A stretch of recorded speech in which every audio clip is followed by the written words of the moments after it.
ETF index mutual funds నేర్చుకుని stock మార్కెట్లో రాణించాలనుకుంటున్నారా? వెంటనే ఈ నెంబర్కి కాల్ చేయండి. నమస్తే రమగారు. నమస్తే జయ. రమగారు, మనం కొంతమందిని చూస్తున్నప్పుడు మాట్లాడేటప్పుడు ఒక విషయం గురించి మాట్లాడామనుకోండి, ఇది కరెక్టే అని అనిపించినప్పుడు ఇది కరెక్టే కానీ ఇంకో ఏదో ఉంది అంటే ప్రతిదానికి వాళ్ళది ఏదో ఒకటి యాడ్ అని చేస్తారు, ఒప్పుకోలేకపోతారండి. ఒప్పుకోరు, మనం చెప్పింది ఒప్పుకోరు. మనం చెప్పిందే వాళ్ళు చెప్తారు కానీ మనం చెప్పింది కరెక్ట్ అని ఒప్పుకోరు. ఒప్పుకోరండి. తిక్క మనుషులు, భలే కోపం వచ్చేస్తా ఉంటుంది అలాంటి మనుషులు. నిజమేనండి, తిక్క మనుషులు. తిక్క మనుషులు ఉంటారు అట్లా. అవును, కానీ కష్టం కాదు వాళ్ళ అలాంటి వారితో. కష్టమే. నీ పొరచేయి తీసి నా ఎడం చేయి పెట్టమంటారు. అంతే, వారితో స్నేహాలు ఉండవండి. స్నేహాలు ఉండవు, రెండు ఒకటే. పొరచేయి ఎడం చేయి ఒకటే కదా. అయినా సరే ఒక్కొక్క ధోరణి మనుషులు తీరు. మేము చెప్పిందే కరెక్ట్ అనుకుంటారు, అదే చెప్తారు. మళ్ళీ కొన్ని కొత్తగా చెప్తారా? ఏమి ఉండదు అక్కడ. ఆ విషయమే చెప్తారు, దాన్నే ఇంకోలా చెప్తారు. అంతే. అదే విషయం. అంతే. ఎట్లా రమ్మగారు? ఏం చేస్తాం మళ్ళీ. అంతే, వాళ్ళతో పాటు పోవటమే మనం చచ్చినట్టు. అంతే. వేరే దారి లేదు కదా. అంతే. ఇంకా ఒక చిన్న కథ ఉంది దీని మీద. ఓ, భలే సరదాగా ఉంటుంది. ఓకే, చెప్పండి చెప్పండి. తీరిన తిక్క. ఓకే, కథ పేరు బాగుంది కదా. కొంతమంది తిక్క తీరిదా అంటాం మనం. అవునవును. ఆ తిక్క తీరే కథ అనమాట. భలే ఇంట్రెస్టింగ్ గా ఉంది. పూర్వం అంటే ఒక చలికాలపు రోజుల్లో ఒక యాత్రికుడు, ఒక ఆయన ఒక అడవి దారిన ఒక గ్రామాల పక్క నుంచి వెళ్తున్నాడు.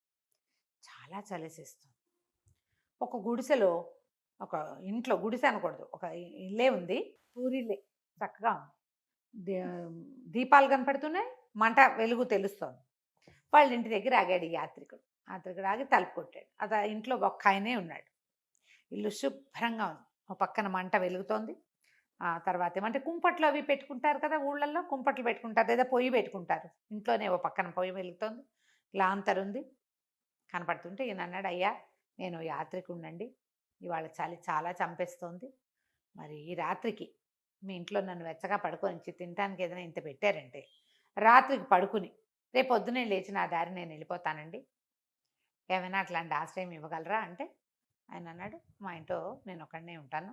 సరే, ఆశ్రయానికి ఏమి తీస్తా, కానీ అన్నం పెడతా, వెచ్చగా చలికాగు పడుకో, ప్రశ్న వేస్తా, ప్రశ్నకి సరైన సమాధానం చెప్పకపోతే దవడ పగల కొడతా. అయ్యో, ప్రశ్నకి సమాధానం చెప్పాలి, సరైంది కాకపోతే దవడ పగులుతుంది అన్నాడు.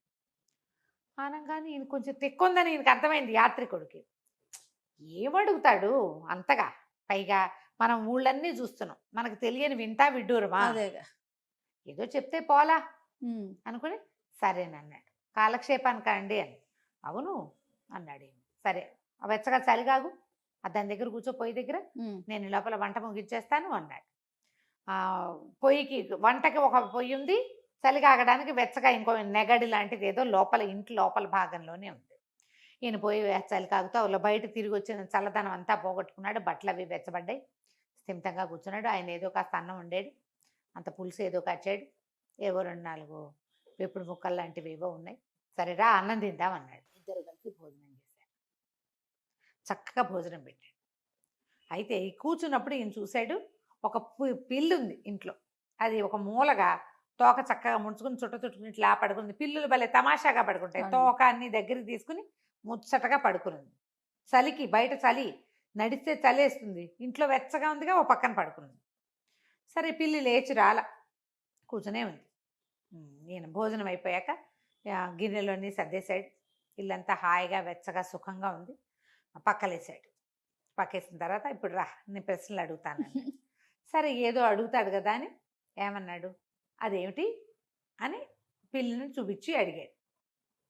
ఈయన ఆశ్చర్యపోయాడు. యాత్రికుడు ఏమిటో బ్రహ్మాండం పగలగొట్టే ప్రశ్న అడుగుతాడు అనుకుంటే పిల్లి మొహాన్ని చూపించి అదేమిటని అడుగుతాడు. ఇతను నవ్వొచ్చేసింది. తిక్క కాల, తిక్క అనుకున్నాను, తిక్క కాదు తింగరి వీడు, పిల్లిని చూపించి పిల్లి ఏమిటని అడుగుతాడా అని నవ్వేసి, పిల్లి కాదుటండి అన్నాడు. కాదు, శుచిత్వం అది అని పెడేయాలని కొట్టాడు. దవడ పగిలిపోయి కాంతిపోయాడు. ఏమిటి పిల్లి శుచిత్వం? దాని అదేంటంటే శుభ్రంగా ఉంటుంది పిల్లి, ఒళ్ళంతా నాక్కుని క్లీన్ చేసుకుంటుంది ఎప్పటికప్పుడు, దాని మట్టి గిట్టి అంటదు. పిల్లి మురిగ్గా ఉండదు, కుక్కలు మురిగ్గా ఉంటాయి, పిల్లి ఎప్పుడు మురిగ్గా ఉండదు. శుభ్రత దాని పద్ధతి, అది శుచిత్వం. సంస్కృతంలోనండి మామూలుగా శుచిత్వం అంటే శుభ్రత అని అర్థం. శుచి, శుభ్రత అంటాం కదా. ఆ శుచి శుచిత్వం. ఓకే, శుభ్రత దాని పద్ధతి. పిల్లి అంటే శుచిత్వం అన్నమాట. వేసాడు ఒకటి. ఇప్పుడు పిల్లి కాదు మార్జాలం అన్నాడు అనుకో, పోనీ సంస్కృతం అనుకుందాం. పిల్లికి పర్యాయ పదం సంస్కృతంలో మార్జాలం. మార్జాలం. మార్జాలము బిడాలము అనొచ్చు. బిడాలం కాదు మార్జాలం కాదు, దాని తత్వం ఏదో అది ఏం చెప్పాడు, శుచిత్వం అని. అక్కడి నుంచి నేను నిర్కాంతపేట దవడ పగిలిపోయింది. సరే ఇంకొక 5 నిమిషాలు ఆగాడు, ఆలోచించుకుంటాడు ఏం చెప్తే ఏమవుతుంది అని. ఒక 2 నిమిషాలు అయ్యాక అడిగాడు, దూరంగా కుండ ఉంది, మంచి నీళ్ళ కుండ. అదేమిటి అన్నాడు. ఘటమని చెప్దామా కుండని చెప్దామా అని ఆలోచించి కుండ అండి అన్నాడు. అనగానే కుండ కాదు మంచితనం అని పెడేలు కొట్టాడు. అయ్యో రామా, దవడ పగిలిపోయింది. ఆ కొట్టడం ఊసిపుచ్చి కొట్టేస్తున్నాడు. అయ్యో. ఈయనకి మొహం పగిలిపోయినట్టు అయిపోయింది. పైగా ఈయన తిక్కేమిటో అర్థమై చావడం లేదు, ఎలా చెప్పాలో తెలియాలి కదా. తెలియటం లేదు. అక్కడి నుంచి ఏం చేశాడు, నిప్పు పొయ్యి వైపుకి చూపించాడు. అదేమిటి అన్నాడు. కొంచెం ఆలోచించి నిదానంగా నిప్పు అని చెప్పాడు. నిప్పు అనగానే కాదు సౌఖ్యం అది అని చెప్పి ఫ్యాట్ మన కొట్టాడు. నిప్పే కదా ఈ ఇంట్లో సౌఖ్యం, అదే మన సౌఖ్యం. చలికాలంలో సౌఖ్యం ఏది, నిప్పు, వెచ్చదనం. అది మరి ఫ్యాట్ పని కొట్టేశాడు. ఒక బూర్లాగా బాచిపోయేలాగా ఉంది. ఈసారి ఇటు కొట్ట అనాలి. ఇంకా ఏం చేయాలో తెలియటం లేదు. దీనికి పడుకుందామనిపిస్తుంది, లేచక్కబోదామనిపిస్తుంది. 4వ ప్రశ్న. 4 ప్రశ్నలు అడుగుతా అన్నాడు మొదటే. 4 నెంబర్ చెప్పాడు. 4వ ప్రశ్న అదేంటి అని పైకి చూపించాడు. ఇంటి కప్పు అని చెప్పాడు. ఈయన చెప్పగానే కాదు ఎత్తు అని ఇంకోటి కొట్టాడు. సరికల్లా ఈయనకి బూరెల్లా అయిపోయినాయి. పోనీ ఏదో ఇట్లా కాదు, ఆయన చిరుక పెడేల్మని మూచిపుచ్చుకుని ఇస్తే దెబ్బ ఎలా, ఒళ్ళు వేడెక్కిపోయింది. ఉండండి 4 ప్రశ్నలు అయిపోయినాయి కదా, చల్లగాలి పీల్చుకొస్తానన్నాడు. అంత చల్లో ఆ లోపల కూర్చోలేకపోయాడు. ఆయన అన్నం పెట్టింది పోయింది, పొయ్యి దగ్గర కూర్చోబెట్టింది పోయింది, పక్కేసింది పోయింది. తీరి కూర్చుని సాధారణ ప్రశ్నలకి చెంపదెబ్బలు తిన్నాడు. బయటికి వెళ్ళిపోయాడు. ఈయన తలుపు తీసుకుని బయటికి వెళ్ళేసరికల్లా ఆ పిల్ల అప్పటిదాకా వెచ్చగా ఒక మూల కూర్చుందా, అది కూడా లేచి పిసిపోసుకోవడానికి అయి ఉంటుంది పాపం. అది అలా బయటకు వచ్చింది. బయటికి రాగానే ఈయన ఏం చేశాడు, కాస్త అటు ఇటు చూసి ఆ పిల్లిని పట్టుకున్నాడు. ఈ లోపల పట్టుకుని ఆయన లోపలే ఉన్నాడు. చుట్టూ అక్కడ ఇక్కడ వెతికి 4-5 చితుకులు పిల్లి తోక కట్టేశాడు. కట్టేసి దాన్ని అంటించి ఇంటి కప్పు మీద వదిలిపెట్టి లోపలికి వచ్చాడు. నీ శుచిత్వం సౌఖ్యాన్ని తీసుకుని ఎత్తుకుపోయింది, మంచితనంతో దాన్ని శుభ్రం చేసుకోండి అని చెప్పాడు. మంచితనంతో దాన్ని సరి చేసుకోండి. ఇంటి ఆయనకి అర్థం కాల. శుచిత్వం సౌఖ్యాన్నితో కలిసి, శుచిత్వం పిల్లి, సౌఖ్యం నిప్పుతో కలిసి ఎత్తుకుపోయింది, దీన్ని మంచితనంతో సరి చేసుకోండి. ఇంట్లో ఉన్న ఆయనకు అర్థం కాలే. ఏమిటి మంచి భాష మాట్లాడు, ఏం మాట్లాడుతున్నావు అన్నాడు. అనగానే నేను చెప్పేది మంచి భాష, నువ్వు చెప్పేది మంచి భాష అని ఊచిపుచ్చుకుని 4 లాగాడు మొహం మీద కొట్టి బయటకు వెళ్ళి చూసి.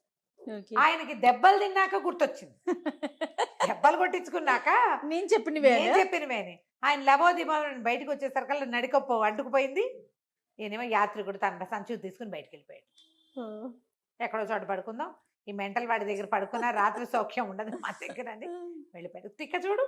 తిన్నగా కుదిరింది కదా, అందుకని తిక్క వేషాలు వేస్తే ఒకడు కుదరచకపోతే ఇంకోటి కుదురుస్తాడు. ఒక్కోసారి వాడే కుదురుస్తాడు కూడా. కంచికి మనం ఇంటికి. భలే ఉంది రవ్వ గారు. నమస్తే అండి. నమస్తే.